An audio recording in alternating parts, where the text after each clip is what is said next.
The Witching Hour by D. I. Jolly. As a child, her favorite thing was rain. If you asked her why, she'd say, "It feels like the world is taking a shower, and when everything is done, it's all a little bit better and a little bit brighter." So when dark cloaks and masks burst into her house one night and dragged her off a part of her prayed for rain, hoping, wishing that it would come and wash away whatever horrors had grabbed her and save her from what would happen next. And although the rain came, it did not wash them away. And for the next few years she was subject to unspeakable acts, all for the greater good.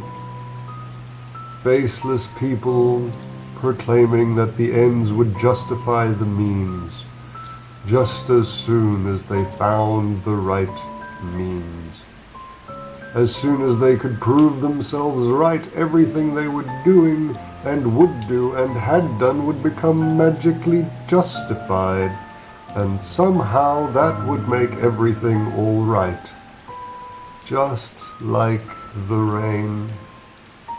But it never happened, and a tortured little girl became a tortured young woman, and many of the faceless faces started to fear. One by one, their fears of her transformed into fears of having to remove their masks and face up to what they had done. So in the middle of the night they would disappear, and in the morning there would be less faceless faces, until only one remained, one solitary mask, screaming accusations from the darkness, so blind to reality that it believed everything was somehow her fault, her doing. She had driven them away, made them disappear, and midnight was the key. Midnight was her hour, and it proved everything they'd believed for so long, and finally justified everything that they'd done, and justified what would happen next. Leaving her strapped to her bed, as all of the evidence, all of the proof, and all of her was set on fire. As the smoke and the heat and the flames danced along the floor and up the walls to lick the ceiling, she once again thought of rain, her friend, her lover, the only kindness in her life.